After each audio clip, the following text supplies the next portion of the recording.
मलिक साहब, जरा बात करते हैं जुडिशियल एक्टिविज्म की।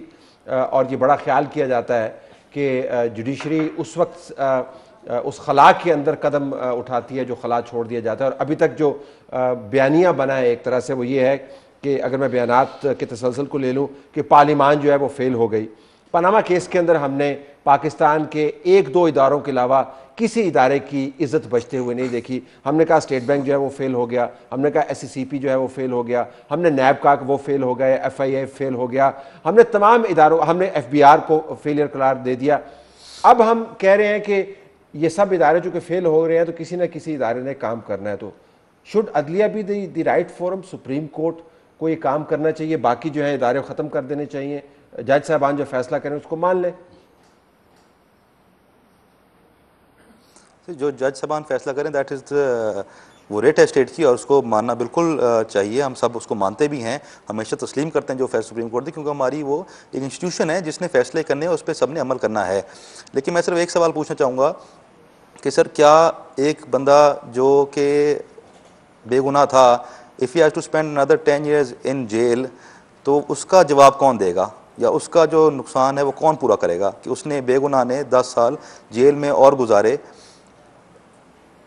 क्योंकि जो उनका जिस तरह मैंने पहले आपको अर्ज़ किया जो जिसका काम है, क्योंकि हर कोई हर काम कर रहा है, जो उनका अपना काम है वो काम पे ज़्यादा फोकस नहीं है।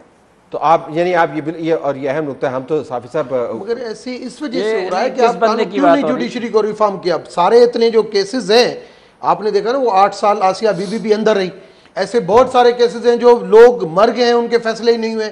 ये जुडिशियल रिफॉर्म के लिए भी करना किसका काम था? हमारे हम जब हुकूमत में आते हैं तब हम भूल जाते हैं ये सारी चीजें कि हमें सारी चीजें करनी चाहिए। ये कमजोरी उनकी पार्टी की थी, इनकी पार्टी की थी जिसमें डॉक्टर साहब थे सारी। और सुन ले, मैं अर्ज सुन ले, मैं सर अर्ज सुन लेना। जब 18 अमेंडमेंट हो रहा था, साहब साहब ने सीखा, मैं भी उस मीटिंग में जाता था, उसमें ये तय हो गया था कि जी आईनी हम एक और अदालत बनाना चाहते हैं, लेकिन मुस्लिम लीग नून मानने को तैयार नहीं था। और ये सारी खराबियाँ जो हुई है ये मुस्लिम लीग नून की हुकूमत की उस दौर से हुई है।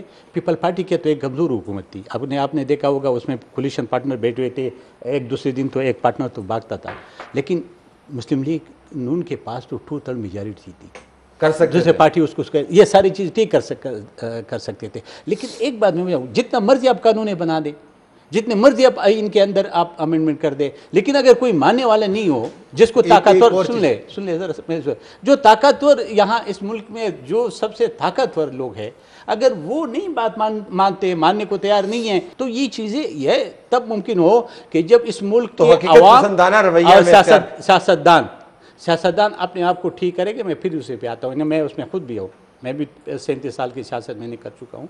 तो ये हम लोग तब ये भी कि हम कोई छतरी, सहारे का छतरा न ढूंढे, इक़्तिदार में न जाए। देखिए दुनिया में करती, आपने मिसाल दिया कि दुनिया में सब जगहों पे ये चीज़ें होती है, लेकिन उसूल पे कंप्रोमाइज़ नहीं होती है। उसूल होते हैं, वो हर पार्टी के होती है, लेकिन ये कि कोई छतरी, अच्छा जो आदमी यहाँ पे करता है इधर ही उसको खुद को भुगतना पड़ता है। आदमी की जब गवर्नेंस होती है, राजा की जगह पे राजा जब होता है आदमी, उसकी प्रजा अगर खुश नहीं है और राजा की इनकॉम्पिटेंसी या नाहली की वजह से उसके लोग अगर ना खुश होते हैं या लोगों के साथ जुल्म होता है, तो वक्त जब चेंज होता है तो वो राजा को दोबारा उन्हीं हालात से गुजरना, यानी आप ये कह रहे हैं कि चूंकि राजा यानी जो गुजरे हैं, जो भी गुजरे हैं उनको टाइम था, उनकी निकम्मे थे, लिहाजा अब करप्शन का नहीं कर सके ना। निकम्मे में लफ्ज, बुरा लफ्ज मेरी जबान में ही नहीं है। मैं समझ, मेरा ये कहने का मकसद है कि उसने जब वो उसका वक्त था तो उनका काम था कि एक आम अवाम तक उसको जो है, ये क्या क्या हम बार बार वैसे आप जनरली एक लफ्ज आपको, वो राजा साहब जब तक माफी मांगेगा ना, पॉम पे पड़ेगा तो ये राजा की वजाहत करे, कौन सा राजा? राजा जो ये कोई और राजा, जो राजा वो ढूंढ रहे वो पॉम पे न पड़ा हो उस वक्त तक उसके माफी राजा को अच्छा प्लग किया भी जो। अच्छा जरा आप क्या वाकई समझते हैं कि जिस किस्म का इस वक्त माहौल बना हुआ है, या तो हमने billions of dollars track down किए हों बाहर, या हमने बहुत बड़े करप्शन के जिसको कहते हैं इनकंट्रोवर्टेबल एविडेंस जो हैं, जिसको आप झुटलाए बगैर ये कह सकते हैं कि लोगों को आपने पकड़ा हो, प्राइवेट सेक्टर से पकड़ा हो। पनामा की बहुत बड़ी हम मिसाल देते हैं, उसमें सिर्फ एक केस सामने आया और बाकी तमाम के तमाम लोग जो हैं उनको नोटिस जारी किए गए हैं। तो अगर हम ये थोड़ा सा काम भी कर लेते पानामा के बाद तो शायद हम आज ये बहस किसी और जाविये से कर रहे होते, लेकिन वो नहीं हुआ। वो सियासी शख्सियात पर मरकूज हो गया सारा का सारा मामला। तलत साहब देखें, हम लोगों का ताल्लुक, मेरा वो गरीब तबके से है, वो लोग जो कि करप्शन को पाकिस्तान का सबसे बड़ा मसला समझते हैं, थे और हैं। लेकिन उसके बावजूद जो जिस तरह मैंने बतौर तालिब इल्म पाकिस्तान के निज़ाम को और हालात को समझा है, तो मैं कहता हूँ कि ये अभी तो हमारे मुल्क के अंदर एहतिसाब का कोई निज़ाम नहीं है, ये ढोंग है, ड्रामा है, इंतकाम का और पॉलिटिकल मैनेजमेंट का एक टूल है।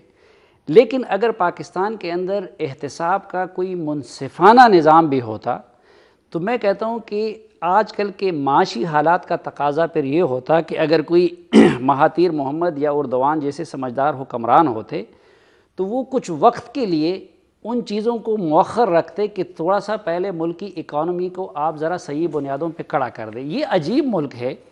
यहाँ एक तरफ हम ये फरियाद कर रहे हैं कि जी हम 5th जनरेशन वार का हमें सामना है। अब उस 5th जनरेशन वार में पाकिस्तान का हथियार होगा ये मीडिया।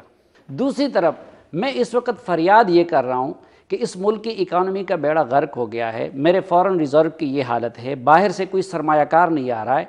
दूसरी तरफ एक तरफ मैंने एहतिसाब के ड्रामे के नाम पे जिधर इंडस्ट्रियलिस्ट है उसको भी घेरा हुआ है, कोई कारोबारी है उसको भी घेरा हुआ है।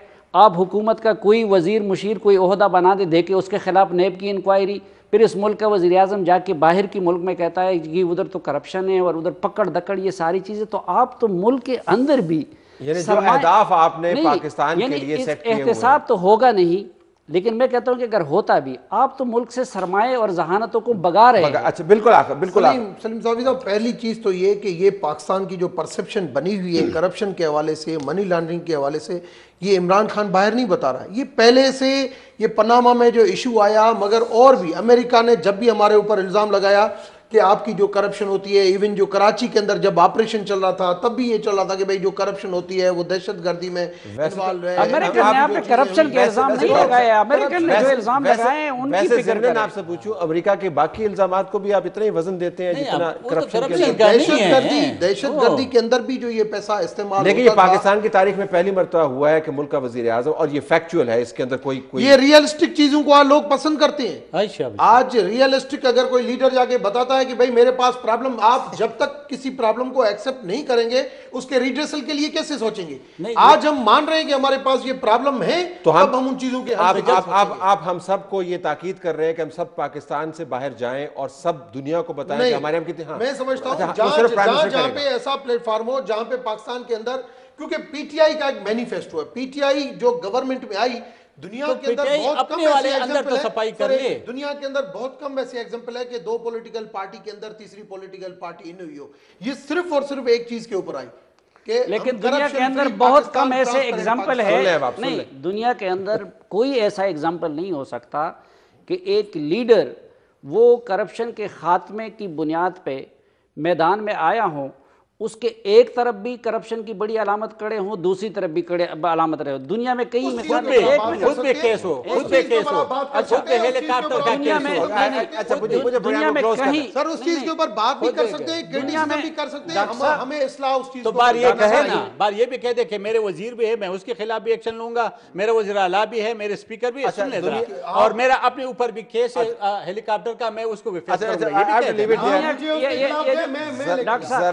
एक मिसाल दे दे, दुनिया के अंदर कोई ऐसी मिसाल दे दे, ये जिनके नाम लेते हैं महातीर के यहाँ, चाइना में, तुर्की में, कि आपने इतने इदारों के होते हुए एहतिसाब के लिए कोई इदारा बनाया हो और अपनी हुकूमत में कोई दूसरी पार्टी नहीं आई हो, दूसरी पार्टी आके रिवर्स करती है, खुद उस एहतिसाब कमीशन को यही तो खूबसूरती है, अपनी गलती को मान के उसको हमने खत्म किया। ये बंदे को पता है कि हमें क्रिटिसिज्म होगा, दुनिया में सब कुछ होता है लेकिन वो कुछ नहीं होता जो जिस तरह आपने बयान किया। ये मैं पहली मरतबा दुनिया में सुन रहा हूँ कि हर चीज की वजाहत